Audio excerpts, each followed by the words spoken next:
Hello, everyone, and welcome back to another episode of Talking Tongue, the bi-weekly escape from reality show where I've escaped from reality with a very good friend of mine who I have not talked to in a very long time, possibly because every time I do talk to her, I end up banning her from the pod cavern because of her controversial, ranked topics such as, I think, fictional sea creatures. We've talked about food in the past, and I'm like, I think I like this person, but every time we talk, we're like just at each other's throats. I kid, of course. Of course, it's been so long since I've talked to Kendalyn Aldridge, everyone. Kendalyn, welcome to the show. Hi. Oh my God, we're friends? Yeah, I know. You know, the thing is, I usually also invite my enemies onto the show so that we can become friends because of that content. And then after I hit the stop button, we're back to enemies. Love it. Kendalyn, welcome to the show. Hey, thank you for having me. It's my first time on Talking Tongue. You may have heard me on Ranked a couple of times. Right. That's true. And you will be back. You will be back. You're banned still from Ranked. No, that makes sense. We'll see how. You're a soft banned from that. If you want to know why, go back and listen to those episodes. That's right. Here's the thing, though. Because of pod cavern law, basically, I can only ban you from one show at a time. So after we're done this episode, I'll ban you from Talking Tongue, and the floodgates will open once again for Ranked. I love it. Yeah. Kendalyn, for the people who have never even heard your voice before, who are you? Tell us. Hi, I'm Kendalyn Aldridge, and some people call me Kenny. You may also know me as Persephone Espridon, the nature tiefling, not teacher cleric. And yes, that's like my entire intro on the show, by the way. Is that what you say? Because people are like, wait, what are you? So, I'm a tiefling, not teacher cleric, because somewhere back in the Natural Toonie archives, there was a point where Tom was really tired and called me a teacher instead of a tiefling, and it's just stuck. So that's where the intro comes from, and it's even better if I can do it in one breath, like as I just did. And you just did. Natural Toonie, a Dungeons and Dragons, Canadian Dungeons and Dragons, a podcast. I think it should be fair to say I'm not Canadian. You're not Canadian, but for whatever reason, you're in it. And I also just love so much, because it's one of the first times when I ever first met you, you also kind of introduced yourself in a very similar way. And I didn't know what Natural Toonie was at the time. So I'm like, tiefling? That's Dungeons and Dragons. Does Kendalyn actually think she's a real tiefling? No. It's just my go-to intro. And by the way, in real life, when I talk to my coworkers about it, I do the same thing because it's just a fun and catchy intro. So listeners, I don't know if you can guess by my accent, which I don't have. You do not have. I live in Texas. Yeah. And even better, I wasn't born here. I was adopted from Nanning, China at 8 months old. Mm-hmm. And I this is very important for the context of what we're going to be talking about. I grew up white. Mm-hmm. There's no going around that. There's no sugarcoating that. I'm very excited to talk to you about this because people at home, Kendalyn is not white. Let's just say that. Yeah, no. My Chinese name, actually, the name they gave me in the foster home organization is Yongbao Lan, which is precious orchid. Lan is still part of. Thank you. I think. I forget. I don't know how naming conventions work in Mandarin or Cantonese, whatever it is. Mm-hmm. Tell me in the comments or whatever. But one of the names in there is a usual surname they give to orphans. Okay. Oh. And then, I don't remember which part. But yeah, so my Chinese name is Precious Orchid. My mom kept Orchid as part of my name. So my name is Kendalyn Jean Lan Aldridge. So there's the Lan in there. So this is a disclaimer, not for the listeners, but if my mom ever finds this, know that I love you. This is going to be cathartic for me. So I don't have to apologize. You don't have to apologize for but anything. I'm just also, letting her know. Adult. You don't have I am to an adult, apologize. but like there's going to be some mildly harsh statements because my mom, she did some things really well in raising me. I always say like if I had to pick one really good thing she ever did, which is how she treated my adoption. I had books about Chinese culture. I grew up knowing I was adopted. I grew up with the pride of being Chinese American, which we'll talk about later in the episode. Put a big target on my back, considering. Oh, yeah, of course it would. Yeah. And I was at 6th grade, I made the decision to be weird. Like I just made that decision. I decided no, I know. I just the way you said it. It's just like today I'm deciding to be weird for the rest because I knew I was a weird child and I knew I had a very distinct personality. So I just made that commitment. I decided like I wasn't going to follow pop culture. I decided I wasn't going to try to blend in with anyone. I was going to be myself, and I decided weird is not a bad adjective. It is what I make of it, and that I made that decision in middle school. But because I was proud and weird and also proud to be Chinese American with a white background, it caused so many not so many. But what I love about everything you're talking about right now is because it's very, very on the nose with the themes of this movie. Yeah. But we will not talk about it yet. But one last thing, this is a very important context because my mom didn't she didn't like Asian food. So I only got it like twice a year on my birthday and my gotcha day, which is the day she adopted me. But Tung can say in the past 3 years that about traditional Chinese meals is about 85% of what I make in my daily life. It's true. It's true. You do post a lot. Let's talk about that. This is something I actually do want to talk about as the introduction of who Kendalyn is. I think you're already starting to get the idea. People at home, you're like, all right, Kendalyn's weird. Check. Second point.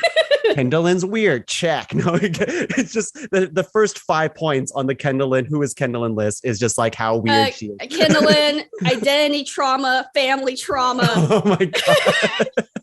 I think we could all make checklists of our trauma to define who we are, but we're not doing that. This is how I introduce myself at work. It just depends. Like I'll start conversations with people, and I'm very big, and I don't like the word authentic, which I guess we can get into later or now. But I like the word traditional better because authentic is often used as a gatekeepy type of way. That's especially interesting. I've never heard this. Oh, really? Yeah, well, it's a can of worms. Yeah, well, okay, think about it. Like people go to like an Asian or Italian or Mexican restaurant and look like, this isn't authentic. And I'm like, okay, well, we're in America, to which the people immigrated to, and they don't have access to the resources and shit. So like, no, it's not going to be authentic. They have to make a living, God damn it. That's really interesting. I like the word traditional. I understand where you're coming from now. In the context of food, this makes sense. I thought you meant in the context of people being your authentic self. And people too. People as well? So I have two moments. One of which I was on a bus in middle school, I want to say, early high school, and I sat in this guy's seat, and I knew I just needed to find a seat. This was not intentional, but I was sitting in this guy's usual seat, and he wasn't Asian and he wasn't white. Like it's one of the stories where like the race really doesn't matter, but just for purpose's sake, he was Hispanic. Nothing wrong with Hispanics, but like being a immature children as we were, he saw me and was like, and whispered to his friend, said, "Hey, we need you to sit down. He's like, I can't. There's a thing in my seat." And his friend's like, "Hey, she's Asian. There's an Asian in my seat." That stuck with me with a while, and then like maybe 3 years later, we had in my color guard group, we had like 3 other Vietnamese Asian women. We have a big Vietnamese culture in Garland, Dallas. And that's something I did not know about. Oh yeah, no, we have a huge Vietnamese population here. Really? Yeah, maybe and I think should move. Well, there is one market in Garland that I go to semi-weekly, depending on what I need, and one of them is a Vietnamese market. That's where I went this week. Yeah. Anyway. But the first time we were in a get to know you circle, like, you know, those little get to know you circles where you like say stuff about yourself, whatever. Of course. So I was a freshman. They were like sophomores or juniors. And they're like, "Hey, Kendalyn, come here." And I'm like, "Oh my God, the upperclassmen want me to sit with them. Why am I here?" And they go, "Because you're Asian." And I was like, "Oh, God damn it." So we go to this circle. Yeah. And I'm the last girl We're all women. I'm the last girl in this Asian semicircle. And I was like, my name's Kendalyn. My last name's not Win. It's not Huyn. It's not Dang. It's Aldridge. Earning me the nickname Weijin, which I was okay with. And now that I look back on it, that was really shitty of them. That was like my nickname all through college was the Weijin. Yes. And then, so wrapping up the story, a year later, one of these girls in that circle, she's called all the Asians over. So I ran over there. She's like, "Oh, Kendalyn, you're not a real Asian." She sent me away. What? And that stuck with me for about 20 years. Wow. 15, 10, yeah, something like that. You know what? So authentic is used sometimes because like for her, because I was raised by a white woman or white family, I wasn't a real Asian. But if I had sass back then or a backbone, I would have said, "But I was born there. You're first generation immigrant." Yeah. I'm more real than you. That's so interesting. Also, did not expect us to unpack this heavy topic, which I totally want to get into. But I feel like we will get into once we talk to it. Yeah. But like this is like literally like that, and like my sexuality and like gender identity. Like this is something I unpack with everyone when I realize, hey, we're going to be more than just hello goodbye acquaintances. Yes. Because I speak so highly of identity, and I cook a lot of traditional Asian, mostly Chinese, but I finally found a website for good Vietnamese. Let's talk about this for a second. I forgot we were going to talk about your food that you've been making. Let's spend a minute or two. I was so enraptured in everything you were talking about in your story that I'm like, oh yeah. I've never heard this, by the way. No. This is all new. Let's talk about the food that you make, because you do. Yeah. This is really interesting for context for everyone at home. Kendalyn does cook a lot of Asian meals, which is very surprising considering her background and that, she grew up with mostly white people. If you want more information, you can, we'll do this in plugs. Never mind. Yeah, we'll do this in plugs. Plugs. What food have you been making? And let's hear this website too. So I mainly cook mostly traditional Chinese dishes, not mainly because I have better access to it. I use the site The Woks of Life, WOKS. It's a pun, and they always are puns with Asian. Like I'm thinking like really all the pho restaurants, and they're like, "Let's go to pho fun," and I'm like, "God damn it!" So that one's like a 4-generational Chinese family. Like the parents immigrated from, and their kids grew up in America, and they go like to America, Canada, and they have some Thai recipes and everything else. But for the most part, they have sections of their site where they tell you about the ingredient, what it looks like, what it's used for, and what you can substitute with it, or is it not substitutable. Oh, I love that. And then they also go through like the history of the dish, and also like, their personal experiences with it. They also have the jump to recipe function. They also have a lot of the recipes have pictures, and then you can just go to the actual fully text. They have some videos, and that's really helped me the most in terms of doing a lot of the traditional Chinese cooking. And it's not, it's just Chinese on this website, or is no. They do Thai. They do like, they have like a Brazilian dish on. It's all Amazing. over. Oh, awesome. But their main identity is Chinese. And so they have a good portion of Chinese recipes. They do have other recipes there on there also, but I mainly cook because they're mostly Chinese. That's what I cook more of. I finally found a website for Vietnamese food. So I have this conversation with Tom on No Bad Food all the time, which is there's nothing wrong with having a recipe that's written by a non-Asian, and by non-Asian, I mean usually white. Yeah, there's nothing wrong, but there's nothing wrong with it because, it's how food is exposed to other people. That's how I got into cooking Chinese dishes. The first dish I think I ever made, other than egg drop soup, was mugu gai pan, which was written by not an Asian person. Mm-hmm. But it's all about availability, because I am lucky enough to have 3 to 4 plus, because there's definitely more Asian markets within 15-30 minutes of me, and all of them are different ethnicity, like Asian ethnicities forward. Like they all are broad in a sense, but Cali Saigon Mall will be Vietnamese. Happy Fortune Market, that's Chinese. Zatao, I don't really know. Mitsuwa is Japanese. So, but but I'm lucky enough to have that research and that I have the resources to do that, whereas some people don't. So I don't bash on people who use non-Asian forward sites, because they have a place in this world, and sometimes that's all you have to learn about that culture. But I do I on the opposite end of that spectrum, there is a advantage of having an Asian forward website, just because you get to know the culture, you get to know the reasoning behind the ingredients. Does it change your experience? Probably not, but it does give you a more traditional feel and give you that history behind it. So I finally found a Vietnamese site. That's the one site I didn't have. I had one for Filipino dishes. I have one for Chinese dishes. I have one for Korean dishes. I think I have two for Korean. I don't have a really good one for Japanese food. I'm still working on it, and I don't cook a lot. I eat Japanese food. I just don't cook a lot of it at home. Sure, yeah. But I have okay, you're going to have to help me with this pronunciation. Their last name is Huy. Hui? How does it? Hui? So Hungry Hui. Hungry Hui. I'm people at home know this, that I'm Vietnamese, of course. So I'm bookmarking it as we speak. I cannot wait.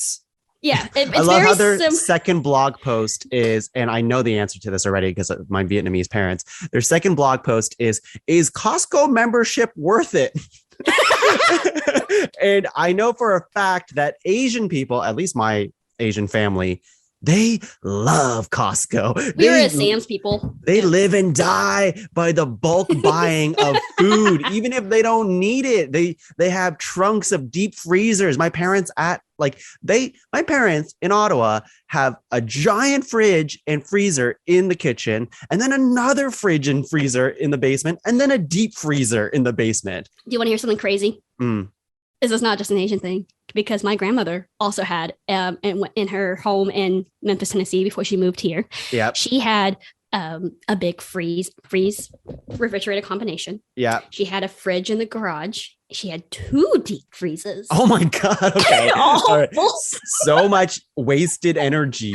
And it's all because of this. And my mom's the same way. She doesn't have 2 deep freezes, but she does have a fridge freezer combination, as you know, do in most households. Yeah. She has a deep freeze, a square one, a deep one, a square one in the laundry room. And we used to have a mini fridge that worked in the garage. It's hard to get away from the Costco deals. People love it so much. They're like, oh my God, I'm saving $5 off 3 bags of onions. I need to buy these 3 bags of onions. And it's like, no, you don't. You really don't. See, that experience is what I get at the Asian markets versus going to Kroger or Target. So this is baffling to me. I was like, I don't have to pay for a membership to do that kind of bulk buying. Well, let me tell you that, actually, I'm not going to sell you on Costco. What am I doing? I don't work for them. Let's move on. Let's move on to the news of the week. The news of the week. Of course, we talk about pop culture news in Talk and Tongue. Of course, there are some very sad and tragic and big things happening in the world right now, which, let me say, that stuff's very important because this show is the escape from reality show where we're escaping from this. We're going to talk about stuff that really doesn't matter. And this one might matter a little bit more in the sense that it's an interesting thing and not surprising thing. This thing is called, this headline says, Disney's Lightyear, which is the new Pixar movie coming in June, I think it is. Actually, it's my wedding weekend. That's when it's coming. Disney's Lightyear reportedly restoring cut same-sex kiss. Yes, I haven't read the article, but I read that, and I didn't read the article, but I saw the headline and I heard of it, and I was like, nope. Let me give you context for the people at home, and of course we won't dwell on this too long. It's just one of those, of course, people are gonna get angry about anything to do with same-sex, anything LGBTQ plus. Everything. People get angry about stuff. Don't put this in my kids' movie. We'll talk about that in today's episode. We will. I have so many. Yeah. So hold on. So one of the things that we like to do at my household is find the queer baiting. The biggest one for me is Luca, Raya, and Encanto got us in that first song. Man, 2 men fell in love in the family magical. We both looked at each other like, what? And then I thought they just ignored those people, not knowing. And I watched the beginning again. I was like, oh wait, no, it's the 2 dads. They just phrased it badly. With also, Disney's go ahead. Tongue, just for future reference, please don't forget the A. An A, yes. As someone who represents on the asexual, demisexual yes. I please correct me. I'm very I'm always willing to LGBTQ plus is easier. And I'm not as picky about it as some asexuals, but I am very happy you called me out on that, because I often, not because I don't, I don't know. I've always defaulted to the other way. Well, you might not know that many asexual people. So. I know one, now two. Okay, to be fair, listeners, let me fully explain that I fall more under the gray sexual spectrum, because for demisexual, for those who don't know, I only develop sexual attraction to people I have a bond with. Now, for some people, that's emotional. For me, it's a little bit less defined, but even though I identify as demisexual on the gray sexual spectrum, gray sexual meaning you're not sex repulsed. There's actually a big spectrum, as with most things with asexuality. Yep. But even with my partner, who I have a bond with, I still don't often want sex, like very rarely. Yeah. So just PSA. Wow. Okay. Thank you for sharing. I love how open you are about this. So for I'm so open. So for my own reference, I should be saying, correct me if I'm wrong. LGBTQA AS plus, like that's the big plus? One. There's. I don't ask me that. I don't know. Okay. But there's a lot of letters, so you can do that. I think if knowing your intention isn't to leave out the asexuals, or I guess if you want to really, or or some people say A is for allies. I mean, you do you, man. Okay. But like, you can still do what you've been doing because your intention isn't to be rude. No, I often say the rainbow acronym. Some people say the rainbow mafia. Some people take offense to that. Oh, you just say rainbow acronym? You just say that's that? If you go listen to Tom's LGBTQ series, where I'm on it, by the way, spoiler alert, I have a small conversation where it's like, I have a moral quandary of, I don't want to say rainbow acronym because all the letters deserve to be represented. But in terms of with podcasting that's a lot of letters. Also, I'll be honest with you, as someone who views themselves as an ally, and I know we're getting off the topic of Lightyear for just a second, but as someone who views themselves as an ally, I really did not know that rainbow acronym was even a term that people use, to be honest. So. I think it's a term that Tom and I used. I don't know how common it is, because people have said rainbow mafia, but I have also seen people say, I don't like being associated with the mafia because I have no humor. Okay. Yeah. It's all about intention. Labels only work if they work, and some people don't care about labels. So you do you. It's just as a reminder that EA does exist for different reasons. I love it. In terms of just being open, I also identify as pan-romantic and demigirl. So, wow, man. So many things. This is stuff that I'd love to dive into. We'll get into it later. Well, yeah, maybe we will. And if not, another episode, I'm sure. So what I wanted to bring, we'll just tie it back to this whole idea of people not accepting things, right? So like Pixar movies in general, this is huge in the world still. And it's crazy to think in 2022 let me just finish my thought, Kendall, in the way that places in the world are very much still not accepting of even same-sex marriage, same-sex kissing. Like that, this is the thing that would literally get it banned from a country because you showed a 1-second clip of someone kissing. Eternals, for example, that movie, huge Marvel movie, very mediocre movie, but it got banned. I think it was from China, because it had one kiss of same-sex marriage, 2 men kissing, boom, done. It's enough to like leave it off the market entirely. Disney's Lightyear. Disney is not great about the way they do things, but they're taking very tiny, tiny steps towards something. That's why I say tiny. This Lightyear thing, having a same-sex kiss, I think is very important in the way that people should see that it's okay that this is a normal thing that can happen in real life. 2 men kissing, 2 women kissing. And you can leave it at that. But because they made it a headline, this idea that's like, we're bringing it back, shows that, Disney has a full bad thing going on right now with the Don't Say Gay bill in I think it's Florida. And where am I going with this? Mostly because this headline came out and there's just, of course, the internet raged. People who don't believe in same-sex marriage, same-sex kissing, all this stuff. Kendall, you want to say stuff. I can see it in your face. I have so many words.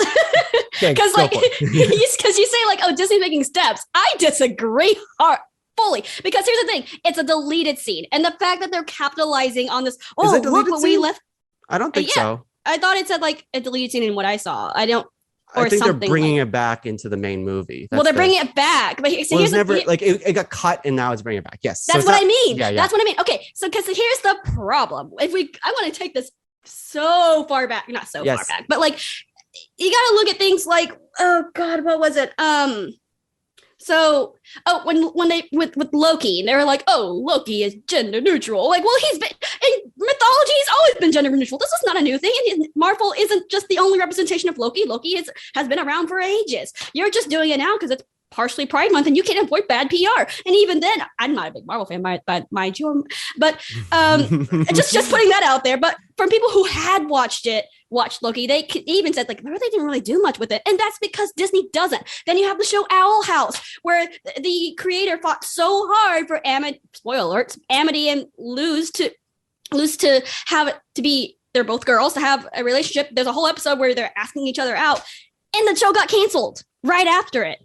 Mm-hmm. So no, Disney's not making big strides. And then you have you're twisting my words. I've said Disney's making as someone who has a whole tiny. You said tiny, and yes. I think my context is more of not so much the progress they're making as it is the backtracking to make the progress. Yes. Because you also have things like Raya, where the voice actress very much says, "I am flirting with Namari."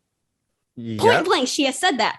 And then you have, I love when Encanto came out, you have like Isabella, where like apparently there's a joke about lesbians growing succulents, and she when Isabella has her meltdown, she grows, the ugly thing she grows is a cactus, and people have made jokes on TikTok saying, oh, she's gay. But like the point is being, I'm overall like as angry as it makes me, but like I am glad that Disney, apparently Disney and Pixar had a problem with like some of their workers threatening to walk out, or they did walk out because of the gay bill, the thing going on in Florida, or some other things. One of the chief workers, like I don't know her actual title, but one of the chief workers on Turning Red is also gay. If you go watch behind the scenes, it's so wholesome. Yes. So it's one of those things where you're right, they're making tiny strides, but I am more upset with how they're presenting it, because they don't have to make a big deal out of it per se. Yeah. It's interesting because it is what it is, in the sense that this title isn't from Disney. I think it's mostly like, this is other news sites like the IGN, where I'm right now, who turn it into a news story. But you're right. I agree. As someone who hosts a whole podcast about Disney and the history of movies and stuff, I understand. I've seen it all. I've literally watched all the movies where it's racist, it's bad.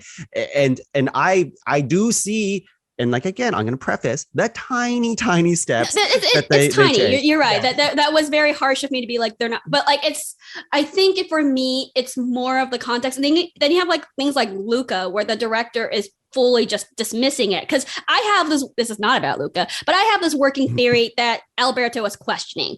And I brought this up and people get mad at me or frustrated when I bring this up, because they're like, oh, he's not into Luca. Well, Luke, he can't be into Luca. I'm like, okay, well, he's not. I don't think he's into Luca specifically. I think he's realizing that his sexual preference, his romantic gender preference, expands beyond the norm. Because if you go back and watch Luca, look how his attachment issues grows. Watch how his jealousy grows. It grows a little bit beyond platonic in a way. And there's a way he phrases his words, like, will she love you like this? Well, that's something that most, not that Alberto is toxic, but it is something that you hear a lot of couples argue about. And then you have him running after Luca on the train in the rain, which is a very romantic staple in a lot of older movies.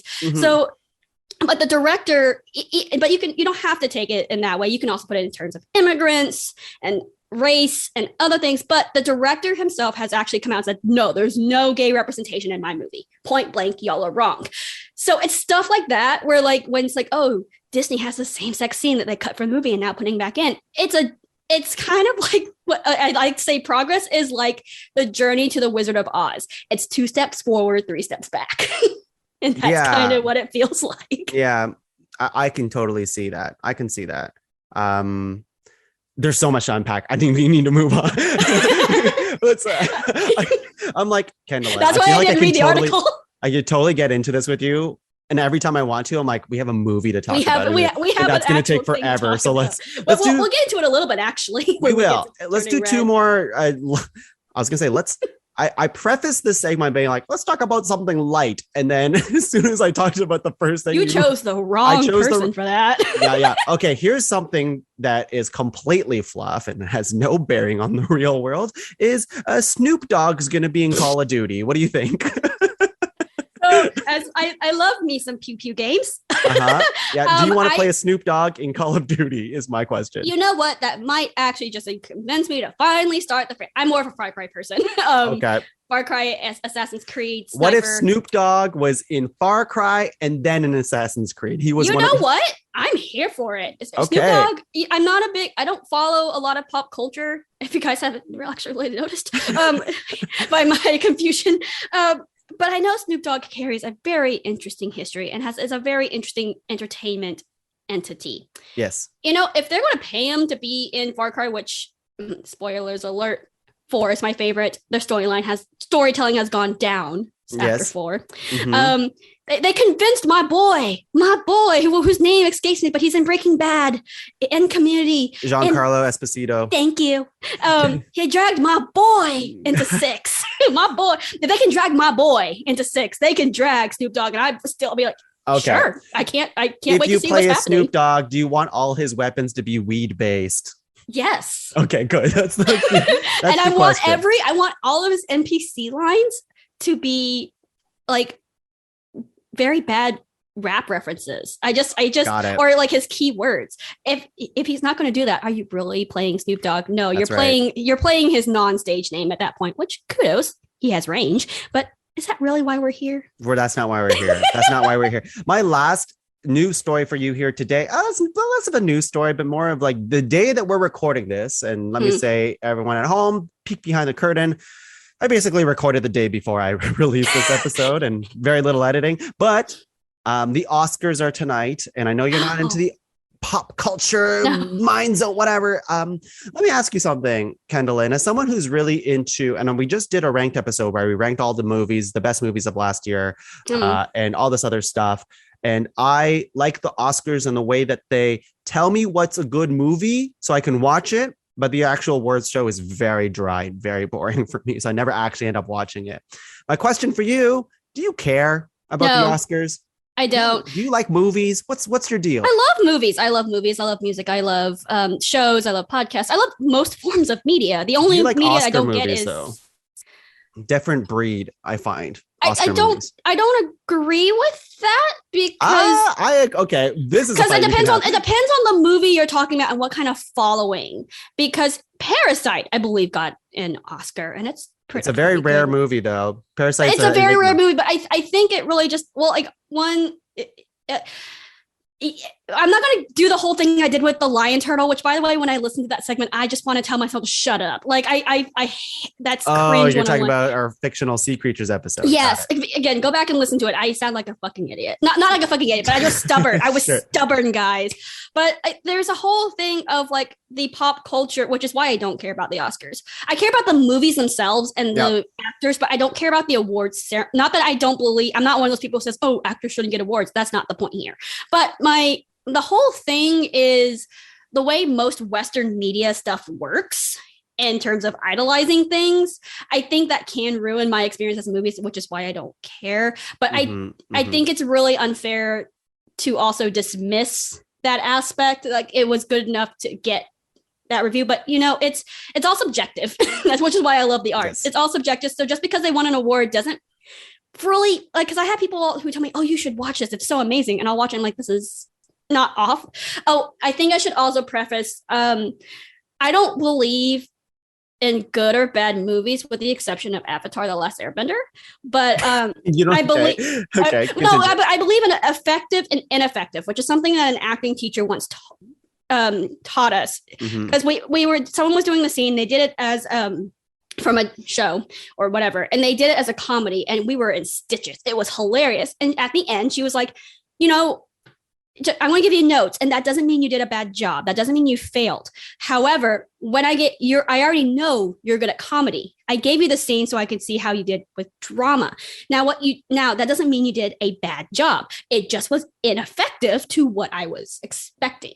So when people give me media representations, a lot of the times I will say, like, for example, Mean Girls. I also grew up in a very conservative household, which we'll get into later. But I grew up hearing like, oh my God, Mean Girls is the best thing ever. And I remember watching it and I hated it. But that doesn't make it a bad movie. It just wasn't written for me. Yeah, of course. And that's kind of like, even the most ineffective movies can get Oscars. You know what? That's true. I have many things to say. Again, one of those things where you always keep opening up a can of worms. And I'm like, Kendalyn, I got to move on to the next thing. But that's why we need to talk more often. I'll leave it with two thoughts here. Two thoughts.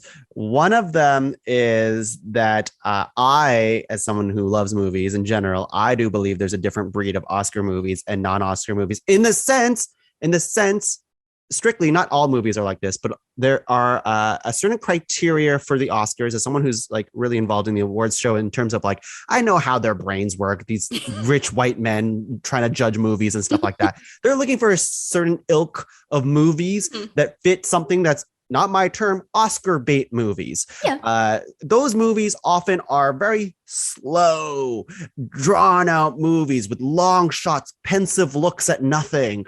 A movie that really has a message. Let's say like every movie has a message, but a movie that's just really like hoity-toity about their messages. It's like, look at how we're talking about, let's say, the Jewish community, the Black experience, whatever it is. That was a bad place to laugh.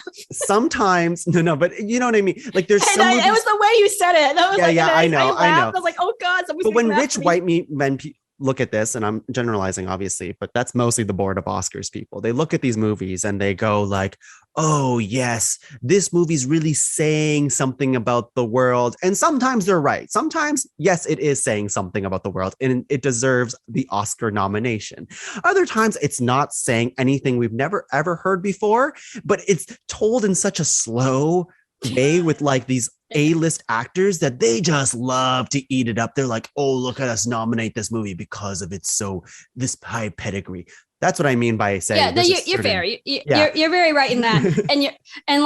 Because I don't watch the Oscars, like that doesn't invalidate my opinion, but like it also is a territory of like I have nothing. Not that I don't have anything to speak about it, but like you have to take what I will say with a grain of salt because. I could be talking out of my butt, like it's because I don't watch the Oscars. We all no, totally. But like when it comes to topics I don't know, it's even more so. You brought up something else that I really wanted to comment on, and now I completely forget. But that's okay. That's a good thing. Effective and ineffective. Oh yes, it was actually first of all, I like this thought because I've also took acting lessons back in the day.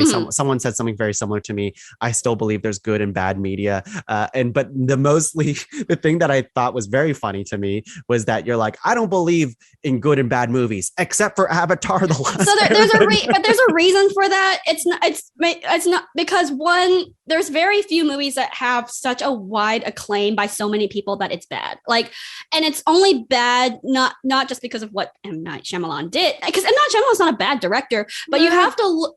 Yeah, you're right. I don't watch his movies, so take it with a grain of salt. But it's one of those things of I actually saw a really good video essay as to why it was ineffective and why it was bad, and part of it is the technical aspect in terms of how they treated the powers. It's part of it is the pacing of the dialogue and call and response. It's the way that it's like trying to make the characters a little bit more exotic than the white directors who did their research did. Like, and I say that because they did do their research in doing the show.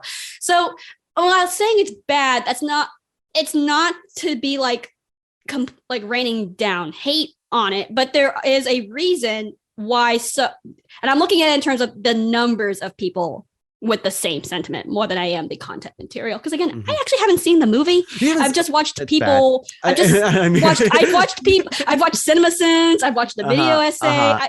There are some things that I won't put myself through. Got it. Yeah.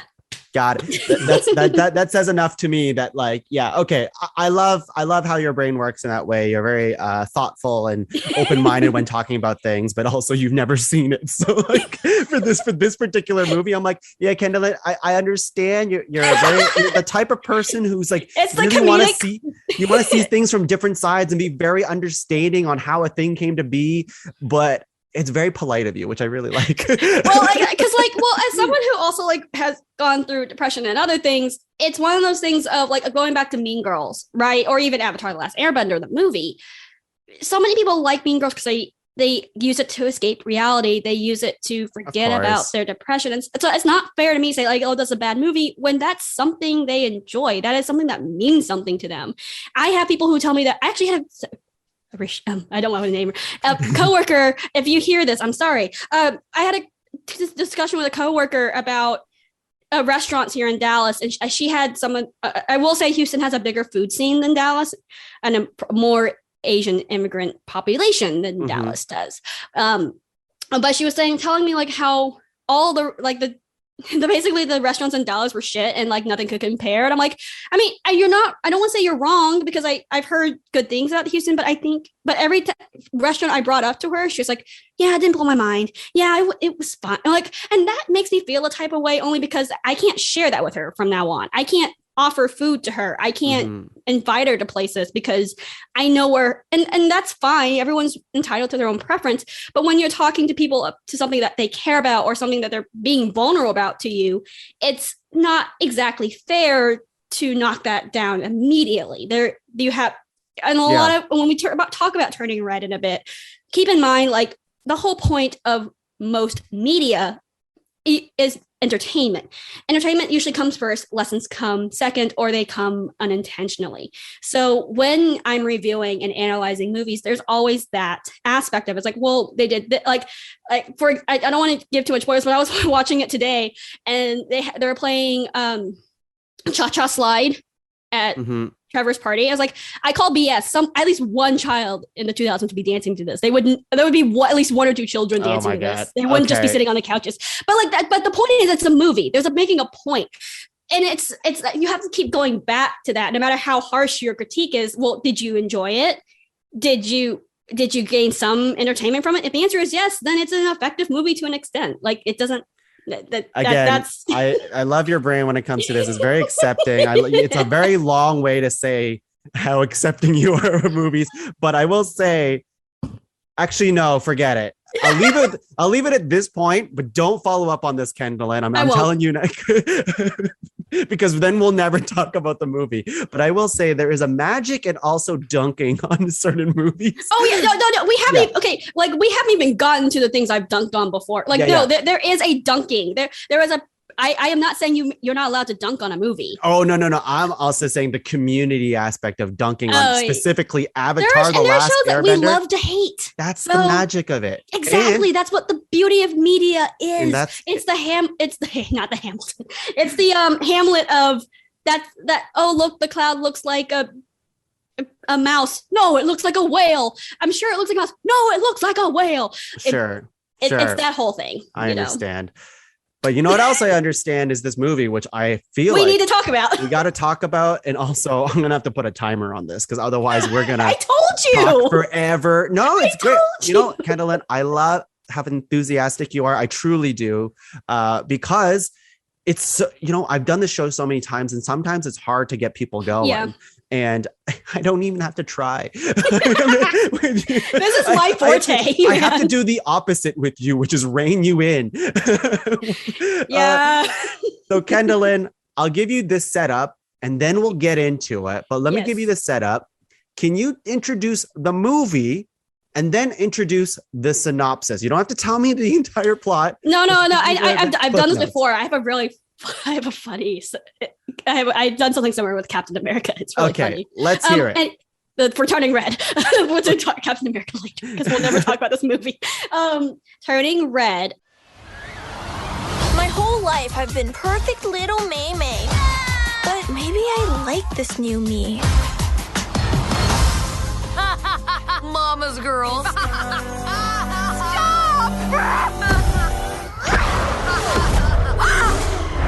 It's gonna be me. Like you said, synopsis and then the idea synopsis. of Just the give movie? me a synopsis. Just give me the synopsis. You gave me like what two things. I was like, what the hell? So the two things were the title, which you've just said, and now the synopsis. Red. Oh, okay. I was like, give me the idea of the movie and then the plot. I'm like, what are you, Wikipedia? No. So Turning Red is about a Chinese Canadian girl who goes through puberty with a dash of mythological sense, and she learns about the difference between obedience and being your own person while also discovering what it means to have a found family. Great. That's all I needed. I will say, you're like, Tuong, this is so complicated. Let's start with this. I will say for people at home that we will be spoiling this movie, but before we do, I just want, Kendalyn, your general thoughts of the movie in terms of, did you enjoy it?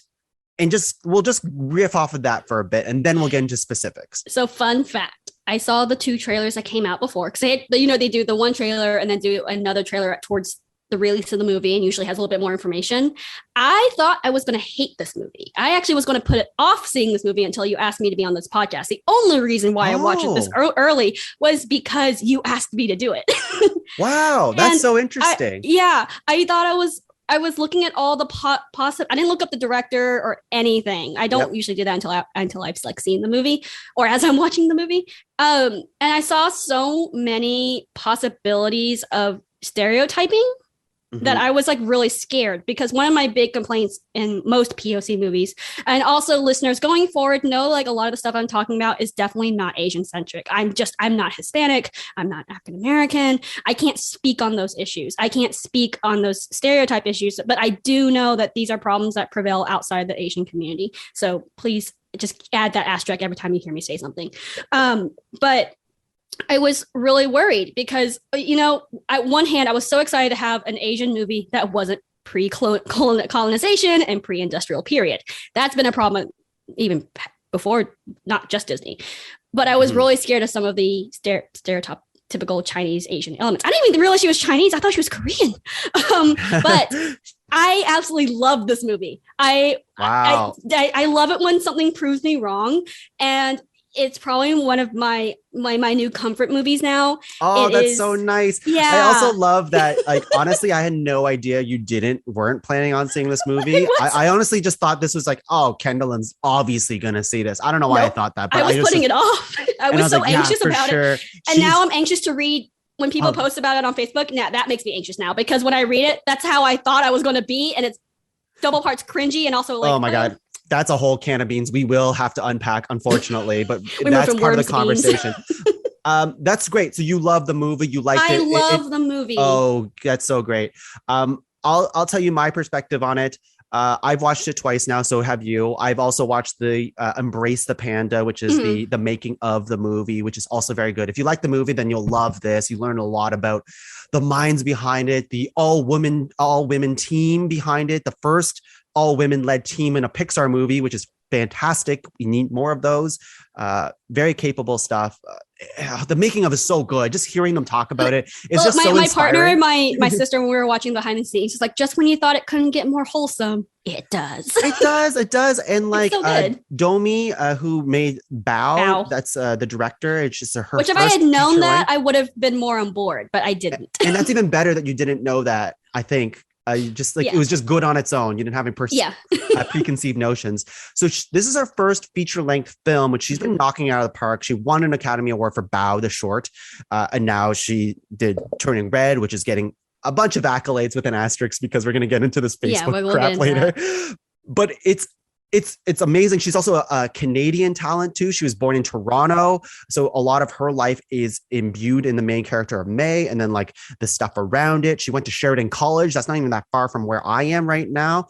Okay. So I really enjoyed this movie. I would say I'm a big Pixar person. I love Pixar movies. I think I like Pixar movies than the main Disney movies, but I mean, they're kind of all a big blob now where I kind of like them all, like, to be honest with you.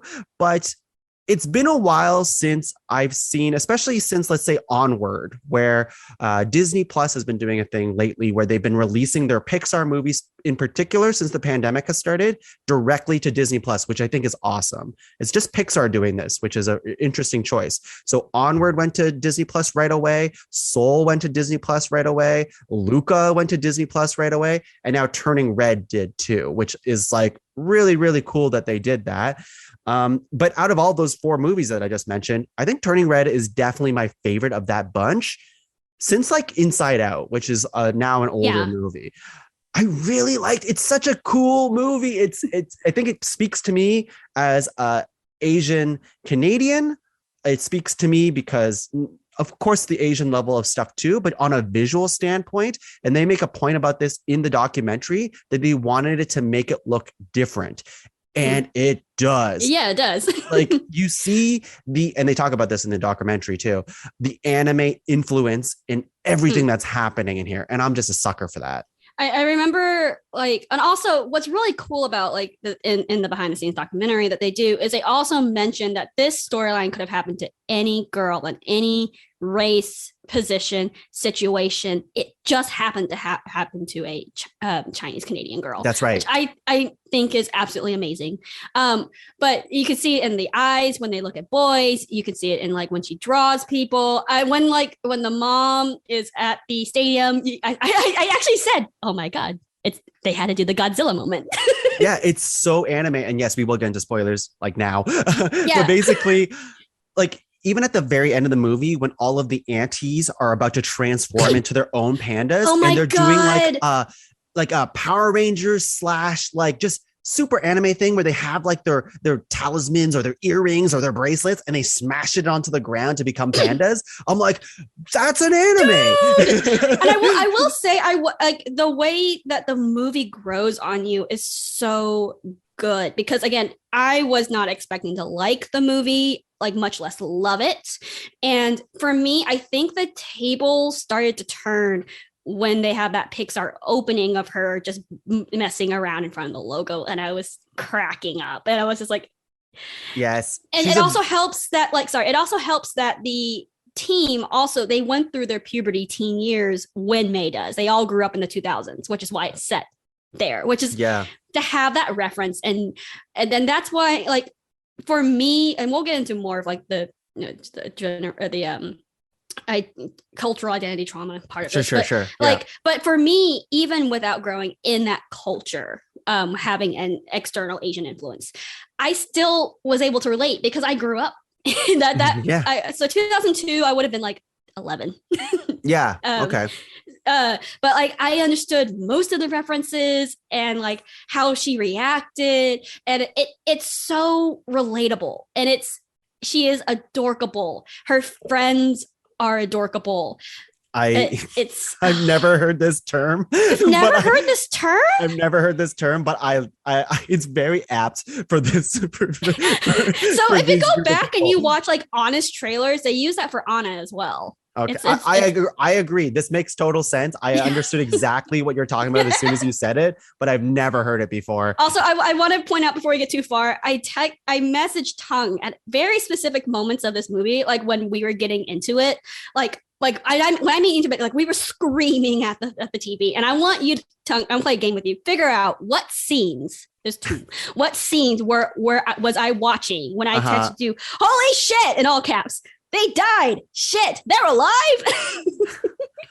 Wow, you did text me that, and I saw it, and I'm like, and you're like, I'm saving it for the cast. I'm like, I know, but I'm doing it for posterity. You did do it for. Oh, who died? No, okay. Don't think of it like seriously. No, not literally. Okay. Not literally. Okay, but start with holy shit, because that's a scene. That's a very specific scene. Kendalyn, can you think of where that is? That's insane, because that could apply to so many parts of this movie. It cannot. I can tell you this because you're gonna have to tell me. I have no thoughts. It's when the mom's panda is walking down the street for the first time, and she's huge. Because that's the only time. All 3 of us, my partner, my sister, we were like, we were laughing at May jumping, and then we saw the mom. We were all like, holy shit, she's huge. And it's like, they died. Shit. Do you know where that is? No, wait, is it when she put her paw on it and like you watched Four Town fall, like the Four Town thing falls on them. I was like, they died. That's the only explanation. They died. And that's then funny. I was like, they're alive. I was like, how are they alive? And then I watched it again today and I was like, they died again. I want to talk about this Four Town thing for a second, which is really funny. With 5 members. I think it's a really funny joke because my partner, she said the same thing. She's like, there's 5 of them. Why are and they make a joke about that later. This movie hits really close to me in the way that, of course, yes, it can relate to anybody, any race as well. It just so happens to be Asian, which I am also. And I'm not Chinese, but I'm Vietnamese. But it hit on so many levels. This particular thing, the Four Town thing, was really funny to me because I related to it in the sense that my sisters, growing up with them, this was them. They were May. They were obsessed with boy bands. They really were. And I think I was the Tyler in the moments where like I kind of had like this was the only music I was exposed to, but I knew back in the day you were ridiculed for this type of stuff. If you as a boy liked a boy band, you would hear it from people. And obviously I'm glad that the world's starting to shift away from that. But back then it was like, I don't want to, don't, you know. But I can also say that was for women too, like especially like in my teen years. So okay. I feel like boys got the brunt. Boys definitely got the brunt of it. Yeah. But if girls didn't like the boy band, it was kind of weird. You could, if you liked the boy band, you were like kind of like the pumpkin spice latte. You're basic. But if you didn't like the boy band, you were also hated on for not liking the boy band. It was a very weird time. Back then it was much more hateful back then, right? It was like if you do like the boy band as a boy, then you are gay. You are like that was like the insults. They're like, oh my god, and then like that doesn't matter. Anyways, I was just relating to in the sense that Tyler was hiddenly loving Four Town. And I'm like, that's me. I liked the Backstreet Boys. I liked NSYNC. I'm totally comfortable saying that now. But also, yeah, I just loved, they did such a good job like emulating the boy band energy with them. I just really like that. Let's go to I'm going to talk about some certain characters in the movie, and I wanted to hear your thoughts on this. I want to go back to May for a second. Wait, hold on. The funny thing is, it's like, okay, so brief context. My mom, up until my teenage years, was pretty good about exposing ourselves to our birth culture. Mm-hmm. Our being my sister also being adopted we're from the same village, but no, we are not biologically related. We were adopted literally 4 years apart. Not like literally, I went to China 4 years, two different times. Mm-hmm. But we took Chinese school for like 3 or 4 years where I learned Mandarin. And I don't remember everything. I can't ask where the bathroom is. I'm very useful in that department. But May means little sister. And they call her May at some point. And I remember watching the movie and be like, that's so odd. Mm-hmm. She has no siblings. Why are you calling her May? Could be just a nickname. But I was like, it was the point I was like, what's going on? Sorry. So about May. About May, I like the idea of this adorkable thing that you're talking about. And they talk about, I'm going to keep saying this, but they do talk about this in the behind the scenes. But a thing that's really charming about May as a character, and I think that's really amazing to see at the forefront as a main character, is that she is unapologetically dorky and weird with her friends. She knows she's weird. Accepts all labels. Yes, she acts weird. She does things that are weird, quote unquote, but it is a complete embrace of that side of herself. And her friends are the same way too, right? Mm-hmm. Like, it's fine to be weird. And I think that's a really cool characteristic compared to like things that are from like the older age, let's say a decade, even like a few years ago, even now, where the main character almost has to be like this level of perfect, you know what I mean? And now it's like, yes, characters are allowed to be weird. And I think when children see that, they can take something away from that and also know it's okay to be weird. Yeah, because I can definitely, as I mentioned in my intro, like I didn't I didn't have a lot of media representation showing, oh, you could just be weird. Usually it's usually when characters decide to be who they are, it's towards the turning point of the movie. I think the only movie I can think of where, and I think that's where I drew my inspiration from, was Mr. Megorium's Wonder Emporium, because Mr. Megorium from the get-go is weird. Love that movie. I know that like people like to hate on Mr. Megorium's Wonder Emporium. The director likes to hate on it. It's a brilliant movie. Love it. And like that, I remember I watched it, I think, very early on in my middle school years. So, and I've said this to many people of you, because I was waiting for the cast. I wish this kind of movie had been out when I was in my formative years. I don't know if you actually mentioned that to me, but I agree with you. No, because I was saving it for the cast. I have talked about my opinion of Turning Red to literally anyone who would listen to me. But me, because I would wall you out. I couldn't tell you. Yes. I agree, which is why I think it's like an important movie in that sense. I think I don't know if I want to open this can of worms yet. I'm going to tease it out. I think it's a very important movie to talk about puberty. No, okay. So here's the thing. No, we need to open the can of worms because it's a right disgrace. Now? Oh, okay, I was going to save it. We can talk about later. I thought you meant in general. We can talk about later. I was going to say it would be a very big disgrace. No. We are going to talk about it. Okay, cool. I just don't know if I want to open it now because I know we'll talk about it for maybe too long. Not too long, but a long time. For a show that's supposed to be an hour talking tongue, I feel like we're going to go a little longer. Let's just take listeners. I warned them about this before we recorded. Yes, she did.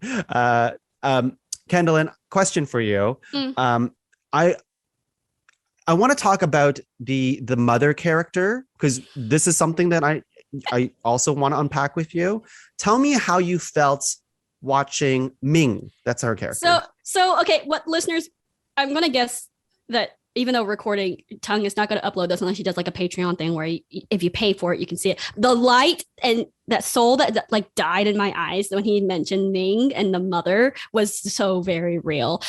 So context, like, I mean, I gave you the bigger context. My mom is not Asian, but like when I was a teenager, and this is why I lead with the whole I'm adopted thing, no matter, even in my adult life, I lead with this because when I didn't, when I heard me complain about my mom, I grew up in a very conservative Baptist household.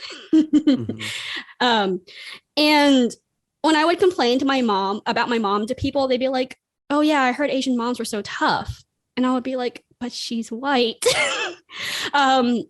So I think Ming is a very accurate representation of that. And it goes back to the whole universal thing. It's not just an Asian thing. Because my mom is very much like Ming. I was thinking about this when I was watching it today. When she talks about the boys part of it, I felt that so hard because, again, not knowing I was in the asexual community at the time, I remember like high school, college age, I was talking to my mom about, like, I had a crush on a guy for like 4 years, not because I actually liked him. I didn't know what I was feeling. My mom, I have another joke that I do because sometimes people will be like, oh, where was your dad in this? Why didn't you go ask your dad? And my joke is like, oh, I don't have a dad. That's why I'm here, which is a double entendre because my parents gave me up. And also, and also like my mom said, if she didn't get married by the time she was 30, she would adopt. Well, she obviously didn't get married. I'm here. So I grew up in a single mom household, and she did a very good job considering all the stuff I'm about to say about her. But my mom, because she didn't have a lot of romantic, she dated when I was a child. She has dated, but she wasn't romantic forward, if that makes sense. So when I was coming up to her with a long-standing crush that I had no idea what to do with, which I think is why it lasted that long, because being demisexual, I couldn't just move on to another guy. I just was stuck, and I was frustrated for like 4 years because I hated it. And she once told me, told me, I never thought I didn't think I raised a child who would be so into boys and only cared about boys. And that was soul crushing. And that's kind of like what Ming does to her daughter. It was kind of like she gets into boys, and instead of like talking through it, like, you know, that's one of the things I love about this movie. And we're not going to get into the whole puberty thing right now, but normalize. And I said this in front of my partner, and normalize. It's going to sound really weird. Normalize girls catcalling boys because it happens both ways. And society likes to pretend that women don't feel things. Women are we don't initiate romantic stuff unless, I don't know, a certain situation calls for it, but that's not true. Women experience attraction. Women, that's part of not even puberty. Like, it's just part of what happens. Even if, okay, so if you're asexual and you're on the aromantic spectrum, please ignore that statement because that obviously does not include you. But because aromantics don't experience romantic attraction at all. They don't do romance. But and that's something that we don't show. Like, we kind of show it in terms of a sexual sense of like girls just being into boys, but we never really talk about it in terms of this is a normal thing. And I love that the movie portrays that, and we got a little off topic, portrays that overall. But the way that Ming does that, and like the way that Ming, like, it's harsh. There's a couple of lines from the grandmother where she's like, oh, she needs a steady hand. Now it's like, I thought if I could walk you like a hawk, I could see the signs. And that's very much what my mother was like. Yeah. Minus the whole bringing you plates of fruit. I don't think she bought us fruit, but she didn't give it to us personally. I'll talk to you about that's all very interesting. I'll talk to you about my perspective on it, and I definitely see Ming as a character that can relate to any type of mother out there, not only Asian, but I think there is a level of also the Asianness about her, about making a very let's say traditional as well concept of Asian culture, Eastern culture, is that it's all about family and, like, you know, honoring your family and your parents, especially in Eastern culture, in Vietnamese and Chinese and stuff. It's very much your parents are like God and your grandparents are like God. Like, you have to Isn't that worship what May them. says at the beginning too? Yeah, and she does say that, and she's very correct in that way where it's like you basically have to continually thank them in the way that, like, you give your life to them because you were born, and that's it. And of course, being westernized, as like May is, first generation, second, I forget what the exact terminology is. I think she'd be technically third or fourth, because if you look at the grandmother, the mom says our family decided to come to a new world, but I don't think it was from the grandmother's side. I think it was before the grandmother. Okay. If you look at the way I'm talking about in terms of mannerisms and the way she talks, even with a slight accent. And that makes me think if she wasn't the one to immigrate over here, and it was her parents. Yeah. You might be right. Anyways, the thing that I was trying to get at is that basically this idea that the mother, Ming, also has this responsibility to her mother, the grandmother of the movie. And it's so good because, like, it's this idea that the mother character is so layered in this movie. That's why I really like her, is because this movie is about family, but it's specifically about mother-daughter relationship as well, which is a huge part of it. But the mother goes through the same type of turmoil that May is going through, or is going through right now. And she doesn't come into, like, accepting that part of herself until the very end of the movie. Well, let's talk about that. Okay, because, like, you're right. You're mostly right. And I agree. I agree with you. I just love the way you say, Tuong, you know what? Mostly right. No. But you're right. You are right. I'm just expanding on this because, like, I love that in watching the movie, I actually was paying attention to a lot of the technical aspects in watching it than I did the first time. And I have two half things to talk about, one of which, there is no real villain in this movie, which is absolutely amazing. And we have been long overdue of a child actively defying their parents. Now, you've watched Disney movies. I've been rewatching Disney movies, and listeners don't know, but he and I have talked about it several times. And a lot of the times when you look at rebellion, it's usually an adoptive parent, like Mother Gothel, Frollo, or it's a step parent. There hasn't been a lot of Disney movies in terms of rebellion from the gate against your biological parents. The only exception maybe being Zira and Kovu. Sure. But even then, showing when Encanto tried to do this, and I say tried because I don't think it was as effective, because in Turning Red, you have a very distinct generational trauma example, beautifully done. And like how when May does her presentation to go to Fort Town, she gives her mom this look, and she goes upstairs, and her mom's like, where did she get that from? And Jin's like, it's your mother on the phone. She makes that same look, and it's a wonderful mirror. And I say this about my mom a lot, like in some of the troubles we've had recently. I don't blame her for what's going on. I do blame her upbringing, because there's a similar thing where like she doesn't realize, like a lot of parents don't realize what they're doing. They don't realize that they have learned these ingrained behaviors. And you see that from the grandmother down to Ming. Yes. But what's also very interesting in the terms of like there's no real villain. If you go back and watch the movie, look how they use the colors green and red, because green in most children movies, and it's not just a Disney thing, because it goes to DreamWorks, etc. Green is usually used for evil, a very specific like lime green, whereas in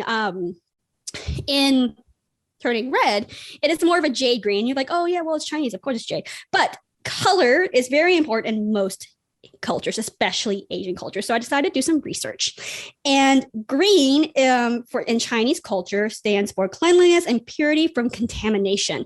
Well, go back and watch how they use green in like terms of the mom, the grandmother, and red is like luck, prosperity. It's very interesting how it's layered. And also Miriam also wears green. It's a very similar color, and it's a lot to get into, but it's very, very cool. That is interesting. I'm going to move on to another topic, but I will just once again shout out like that the main character is just very, very well written. I think it is a cool perspective that even parents can see themselves into. Like we can all see ourselves in May. And for those of you who are not parents yet, you can still see probably your own upbringing in characters like Ming and the grandmother and stuff like that. And also it's really cool with the bamboo forest towards the end. You know, I love that they did this. Ming actually confronts her mother's inner child, which is a phrase that's becoming more popular recently. It's like you hear a lot about healing your inner child, listening to your inner child. And that's what that is Ming. May goes to Ming, and as a teenager, I'm going to guess that this was the last time that Ming was in the circle. Kind of frozen in time, and she gets to talk to her mom's inner child and see. It's a beautiful moment. Beautiful moment. Because like we have all those things. So like, oh, I've gone through the same thing. We see in most Western, and I think probably any media, when you're talking about children talking to parents, there's usually a conversation somewhere that's very direct about, oh, I've gone through what you've gone through, or they find out their parents were just like them. And what I like in Turning Red is they don't have that very direct conversation. Yeah. It's kind of implied, and because it doesn't need to be talked about. But I love that May gets to see herself and her mom, even though her mom would never vocally. And I know that's a big thing in a lot of Asian cultures, of the parents and the elders just being more stoic, and it's more of a cultural thing, especially if they immigrated. If you watch Master of None, you know what I'm talking about. And it's so cool that she gets to talk to her mom's inner child and kind of heal it in a way. Yeah. And like lead her out. Yeah. I think another beautiful moment, which I did, whatever. I was going to say it's not realistic, but this movie is a fictional movie. So that's she talks to her panda. Yeah. But no one dances the cha-cha slide. Going off the same thought, and we can move on from this because there's another thing I want to talk about, is that is a very sweet and tender moment where her grandmother hugs Ming and basically says something along the lines of, I haven't really said this to you before, but you know, like things like I'm proud of you, and like I'm happy who you are, and like I love you, like that sentiment. Ming to May. No, grandmother to Ming. No, it's grandmother to Ming. 100%. No, but yes, it is. Yes, it is. I just watched it though. I thought the mom has that whole monologue about how. So I'm talking about at the very end of the movie when the grandmother character, who's played by, I forget her name, she's very, very good. She hugs Ming specifically. Oh, she does. She has a small dialogue, but I don't know if I was that far into it. Okay. Yep. And there's a tear that goes down her. I remember vividly because I welled up during this moment. So this idea that the grandmother character, who is more stuck in her own ways, is able to be a little bit more vulnerable to her daughter and give her that, not closure, but maybe closure, just like a thing to be like, whatever you did is okay. Life is hard. Yeah. I love you. Let's move on. I think it's really interesting just in terms of personal experiences, because I don't have a good relationship with my grandmother. Like at all. Well, that's why I'm saying it's a weird, not realistic. Well, no. I wouldn't say that. Because some families can have that dynamic where that's all they need. I will say my partner, my sister and I have the same complaint about some of the newer Disney movies, which is especially towards the end. They could, especially talking to you, Encanto, sorry, but they either needed like a little bit more time or just a whole different movie, because what ends up happening in these kind of movies, we've gotten to the point where we can question parents, which is good, but we haven't quite gotten to the point in media where we can show that not everything can be fixed with forgiveness. And it's a sweet moment. And I hate to like rain down on that because some people, because like you guys, some people really hold on to that, but it's kind of like, but the grandmother still did wrong. Redemption is not always, enclosure is not always that easy. And I know for me personally, I would love an example of that in media of like, you can still say I love you and stuff, but like, I need you to be like 10 feet away from me. Like there's no real boundary setting or potential of growth. But what I did like in this is she didn't get off scot-free. Do you know how she did? Do you know how they show that? Continue. You're on a roll. So the grandmother complains that 4 is an unlucky number in Chinese culture, which it is. So they put her panda in the 4 chain, which kind of makes it show like she still has a constant reminder. Yeah, I gotcha. Not of her wrongdoing, but it's not something, because there's a lot of Disney movies. Disney likes to focus on family is everything, and it can be wrapped up in the next 10 minutes, usually, excluding Mother Gothel and Frollo and Scar and all that. But there's a point in the movie where, like my partner has said, has there ever been a movie where the child completely denounces the parent? And the answer is no. And there have been several Disney movies where like we'll watch it and it's like, but family, and then everything's fixed. And like the point of Disney movies is not to be deep; they're supposed to be entertaining. So I usually let it slide. But it's, as someone who comes from whose family's dynamic is not that great, at least not right now at this point of this recording. It's one of the things where when you watch such a picturesque family ending, and it's like, okay, but a good portion of us don't have that. Not saying that like you shouldn't have happy endings, but we're getting to a point in media where we're showing deeper lessons, and it would be nice to have one film that like isn't resolved. You've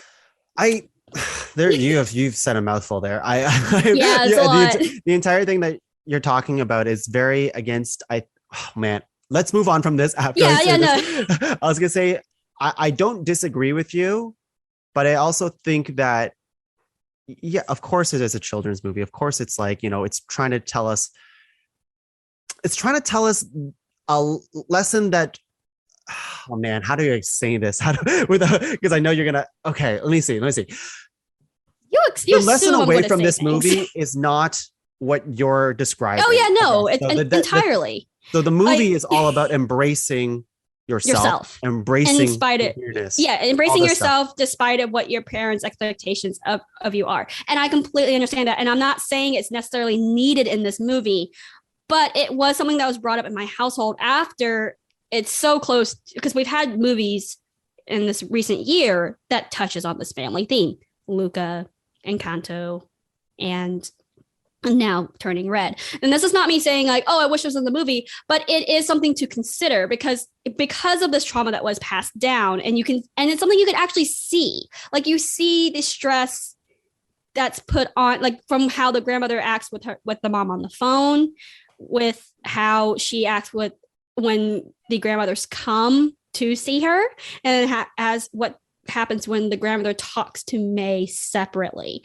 And it's one of those things where, again, this is not me saying, oh, this had to be in the movie, but it brings up this wonderful conversation of that, because and it doesn't have to be realistic, but in real life, when you're talking to therapists and stuff like that, like there comes a point where forgiveness isn't total. Like, you can forgive and forget. Like I said, I have things going on in my family and I don't hate them, obviously, as you can tell by the way I talk about them.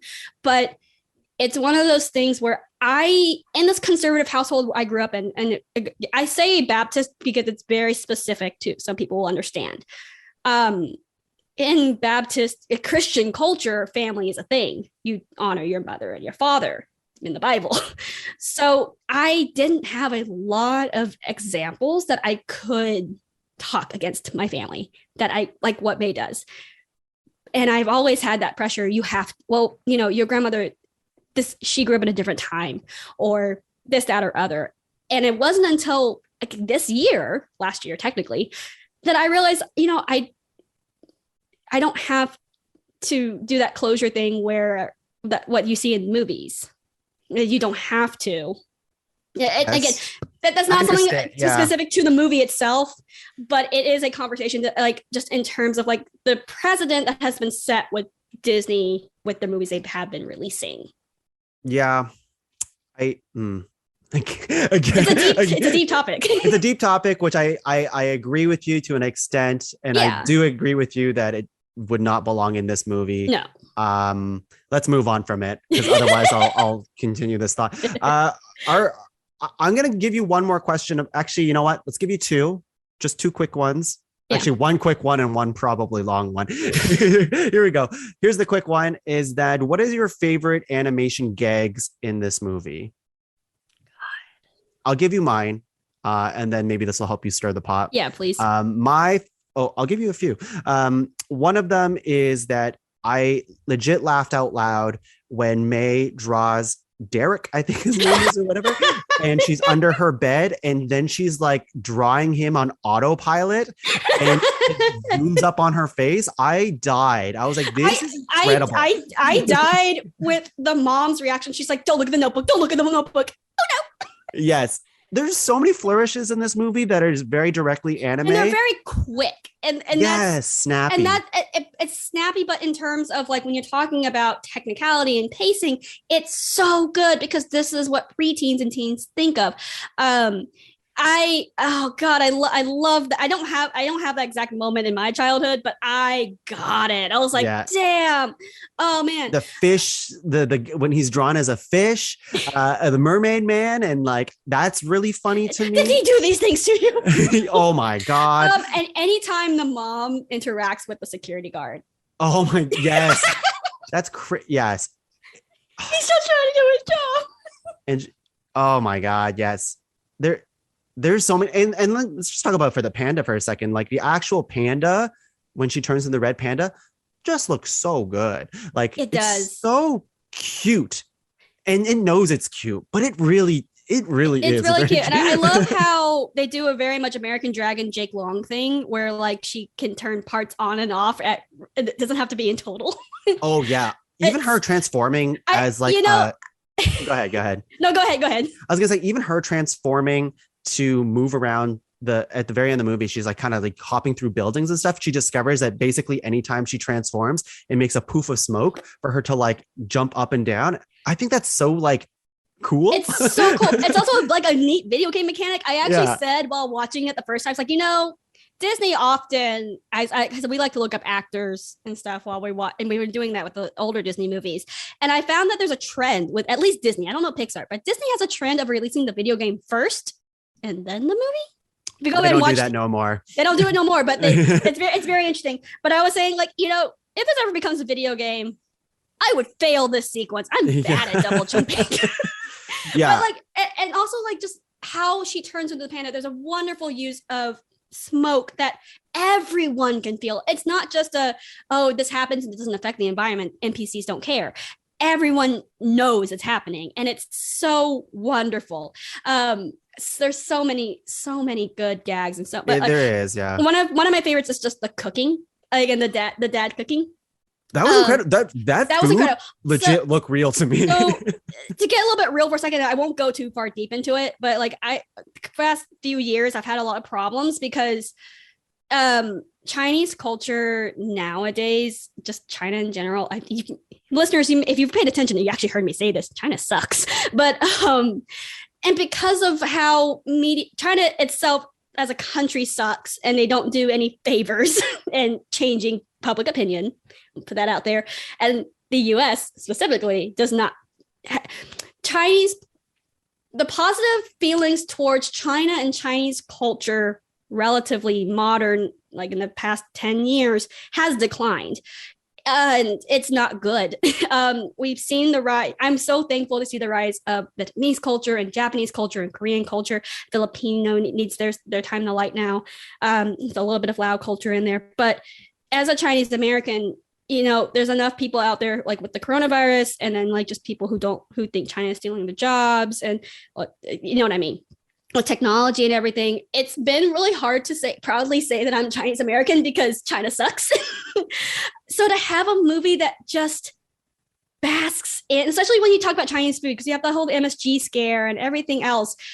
I just watching that scene was so mind-blowing to me, because I was like, finally, like, not saying like, oh, it's our turn being in the limelight, because like, if you think about it, Chinese culture has been in the limelight way longer than the other ones I mentioned, but it's this idea of like, it's positive again. It's not this thing to be scared of. Sure. and I love that scene so much. It's very interesting hearing you say that, for just because, like, to me on the surface, just like I'm watching it and be like, wow, that lettuce looks real, and then here you are having like this whole revelation, which I love. It's amazing. The pork belly slices again. This is why I preface the whole. I just started doing this on my own. Yeah, because I didn't grow up with this, but I watched this like, oh my, as someone who cooks it now, I'm like, oh my god. Yeah. I was so excited. I want to move on to this final topic, only because I know it's going to take a little bit of time, even though we're running long. Let's close this out, because like, I think I'll preface this. I'll start us off here.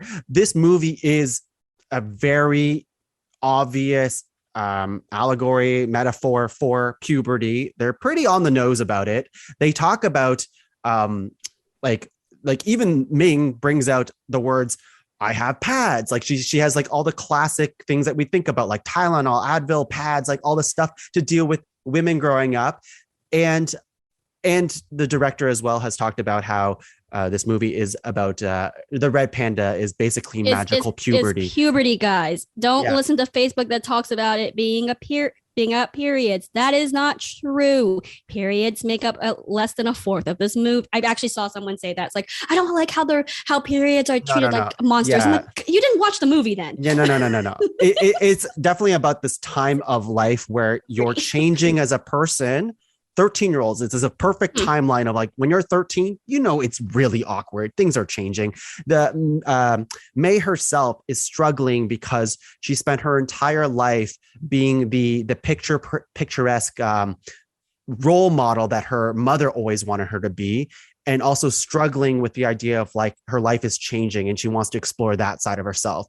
But this really big conflict of herself, because she's like, she likes being a goody two shoes with her mom. You can see that at the beginning of the movie, but as it progresses, even in the middle and like towards the end, she was like, I think she says at the concert, like, I've worked so hard to maintain my mother's approval. I was so scared to lose it. Like, this is a theme that happens throughout the movie. And I also want to add in there, unconsciously, that there's probably a being put together in front of her friends and peers at school. I don't think it's mostly a family thing, but there's a line there's a line that she says a couple of times in different forms of like, I'm clumsy, I'm big, I'm smelly. And like, this is not just a female thing. Like, this happens with men too. Like, when you go through puberty, like, hair grows in different places. You, like, when you're on your period, you get bloated, or like your hormones are doing all these weird things. And it's like, it's not even like, and a family says she's used to being perfect. She herself, if you watch the beginning, how she describes herself and how people think of her. And even like when her mom looks under a bed and sees all the panda paraphernalia, you see her test score says 75. Are you okay? So yeah, totally. Exactly.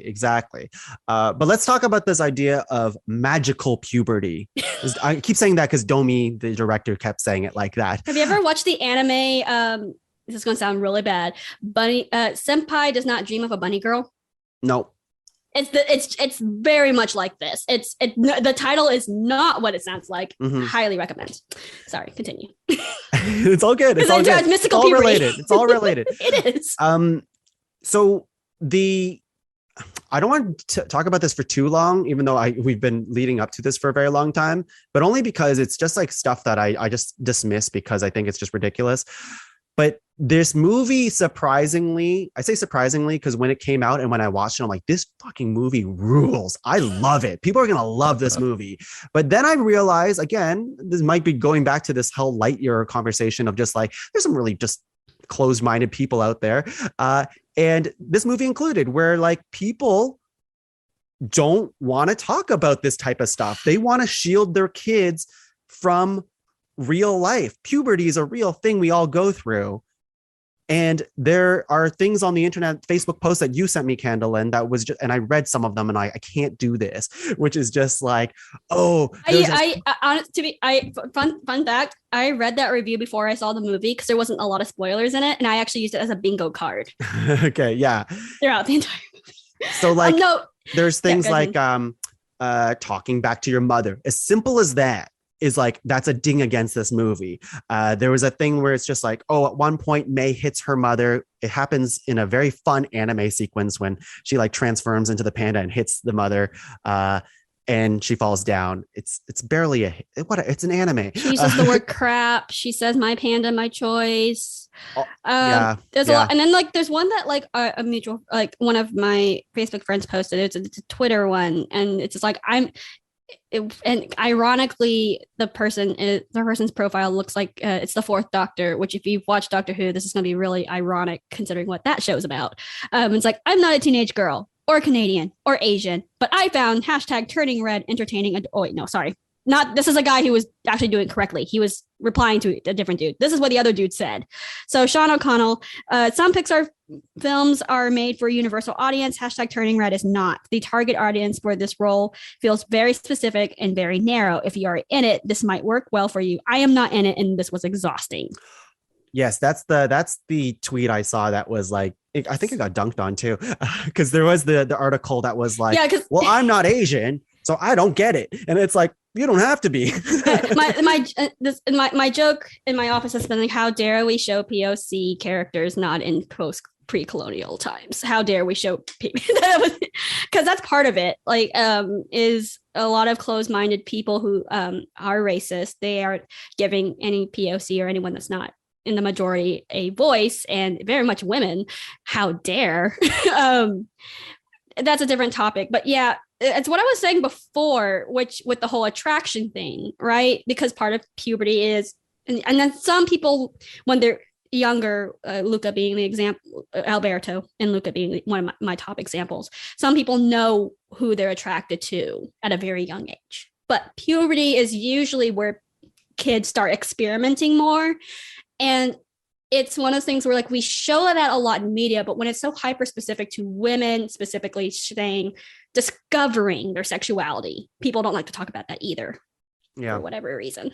Yeah. I think a fun little bit, which is also a knock against the movie from the trolls, was like, May at one point is gyrating towards her mother. And it's like, so she's being a teenage girl. And like, they make a point out of it. That whole fight between her and her mom is one of my favorite animation gags. It's like one person used the word twerking, and it's just like, it's not twerking. I watched it. So twerking as a cultural thing definitely existed before the phenomenon in the 2010s, but I am confidently going to say outside of maybe the African American community, and because I know twerking is a big, it generates from that culture. I think. Listeners, correct me if I'm wrong, because I could be. I probably am. I am. I like how you're just backing. You're like, no, what? You know what? I am wrong. But I'm gonna, in the early 2000s, I'm gonna guess that young Chinese American girls did not know about twerking. No. There's definitely the gyrating aspect of it. Anyways, I just want to bring it up because it is the vocal minority, I would say, is very against this movie. Very hard-hitting Christians are also against this movie as well. Conservative. It's just again, there's different people with different thoughts out there. We're not going to change their minds, but I do think it's like so closed-minded to think about this movie in this way. It's really interesting, especially when you're talking, and I'm not going to get into the political aspect of it, but like it's no secret that conservatives or people who are closed-minded do so many mental jumping jacks and so many mental somersaults to prove why they're right. Or like the thing is, I think they may have actually really enjoyed this movie. They just had to choose very surface level things. Yeah, because a lot of the complaints I'm seeing are surface level. I also think that people forget how like 13-year-old girls act. Of course. Like, have you seen Riverdale? No, no one knows how. Have you seen the Winx Club Fate? Yeah. No one knows how teenagers work, and that's why I love this movie, because they did. That's what I was going to go towards. Is that like, as a not teenage girl, I had sisters, and even I saw myself in like like a Tyler role and stuff like that. I recognize this era because it hits home for me. And even I was like outside. Sorry. Yeah, I was gonna say I really resonated with it because it felt like my life. It felt like genuine to like my sister's lives and the people around me. Like, it really captured this Toronto, well, it doesn't have to be Toronto, but like this Canadian, Chinese, just upbringing of what is happening in the world and how we navigate this like specific environment, how kids act at this age. And it's crazy to me that people are like, kids don't act like that. It's like, they do. You just choose to ignore it. Yeah, like, that's it. And that's the thing, especially and like as someone who grew up in a closed-minded and very strict household, they do ignore it. And then when you act like that, they gaslight you and they make you feel guilty for it. Sure, yeah. So it's the cognitive dissonance for me in these reviews. And this is a little bit off topic, but what's really interesting, I was going to say before, like, I think that's really unfair. It's like, I think you probably relate more than I do about the Tamagotchi thing. Oh yeah. Oh my God. Hell yeah, I did. Hey, I love that. I wasn't allowed to have those. Or my mom never really paid for them, so I never did. They were a huge craze. I feel like I'm missing out on it. Let me tell you, Kendalyn, a very quick tangent. Tamagotchis, they die eventually, which is very sad because they're a kid's toy. Yeah, they die. Like you will see your character after feeding it a lot is just like dead. It goes to heaven, has like a halo. But then the next moment, with that context, what's going to happen to the mom's panda Tamagotchi? Well, here's the thing: is that there's always a rebirth of your Tamagotchi. Okay. So they become an egg again, and you do the whole circle of life all over again. Have you ever played the game Can Your Pet? I have not. You should. But let me tell you, with this Tamagotchi, when it dies, and it can die, the old ones anyways, they could die at any time of the day. So it could die at like 3 a.m, and it would just go beep, beep, beep, beep. And like, you're like, what's happening? And then like you have a kid who's traumatized because they're like, my Tamagotchi died. And I'm like, why did they program these things to die at like 2 a.m? And make a fuss about it? It's crazy. No, I wanted to bring up some. This is mildly tangential now that I think about it, but these are also really important things to like bring up, which is, her mom gives away her panda, and I know in my household, my partner, my sister and I were expecting for her to keep it, but she doesn't. And there's a valid reason for this. I think one of the really cool underlying messages is like, even if you have this like amazing power or this genetic, for me, I have ADD. So, and I don't take medication anymore for it for very personal reasons, but it's part of me. It makes me quirky. It makes me be loud and messy and inconsistent and all this stuff. But there are some people out there who can't control those kind of things. People who have to take medicine for that or suppress it in some way. And the fact that the mom accepts that, because her panda was big and she didn't have the tools to learn how to rein it in and use it productively. And it's a danger to people. And I love that, like, there's no shame of her giving her panda away because, that some people have to do that, where there are some people who can handle their own panda in their own right. Yes. And I also think there's probably a line and a metaphor somewhere around there that I wouldn't be able to articulate, which is like the panda is always part of them. That's why they always wear it around their neck. Yeah, that's what I love. It's right? Like, and that I also thought about that because there's a wonderful underlying theme of how information is told to kids, starting with the panda itself, which May is crying, brushing, and the way they timed and animated her processing power is amazing. Because you watch as her dad's like, it's happened already, cry, beat. Mm-hmm. What did you say? And she's like, why didn't you tell me? And like, because parents sometimes don't tell their kids everything because we're either trying to protect I worked in childcare and we're either trying to protect them. We don't deem the content kid friendly or like, et cetera, for other reasons. And so they tell her that. And then her mom says, oh, we seal it away. But what she doesn't quite tell her is that it's not gone forever. Which is you see, which some people might say, oh, that's a MacGuffin, but it's not. Like, that's a really beautiful thing that it's a personal choice and it's something you have to maintain. It's something you have to keep track of. And it is still a part of you. You can still activate it as needed if you want to. And because I thought when watching the movie the first time before the ending, like, so beginning to middle, that it was a one-time thing.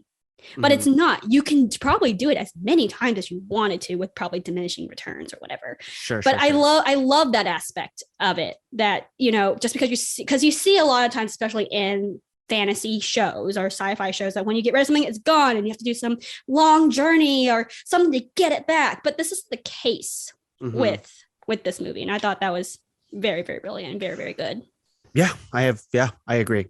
And yeah, I view the keeping of the panda at the end a very good choice. And here's the thing is, like, I definitely could see a situation where it was just like May says goodbye to her panda at the very end of the movie. That would go against everything they were trying to lead up to. But I could see in like old Disney films where it's like, let's lock the panda away, and they don't, because the very last line is basically like, some people don't get to embrace their weirdness and all this stuff. They like say things like that, and they're like, you know, how about you do embrace your weirdness, kind of thing. And that was the whole message at the end, was like, we get to choose to be who we are. And you also get to choose, like, and I mentioned this before in my synopsis, you get to choose who your loved ones are. You get to choose your family in a sense, because the whole reason May is able to control her panda and stuff towards the end is because she thinks of her friend's unconditional love and acceptance of her.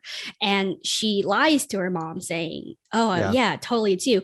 And that's a beautiful thing, is like, you know, you can still love and honor your parents, but your friends can still mean more to you, because face it, parents aren't perfect. I mean, I'm not going to get into everything toxicity wise, but I love that. Like, while I don't get the ending that the consequences I would have liked, but the idea is like, her friends will always be there for her, and her parents aren't her end all be all.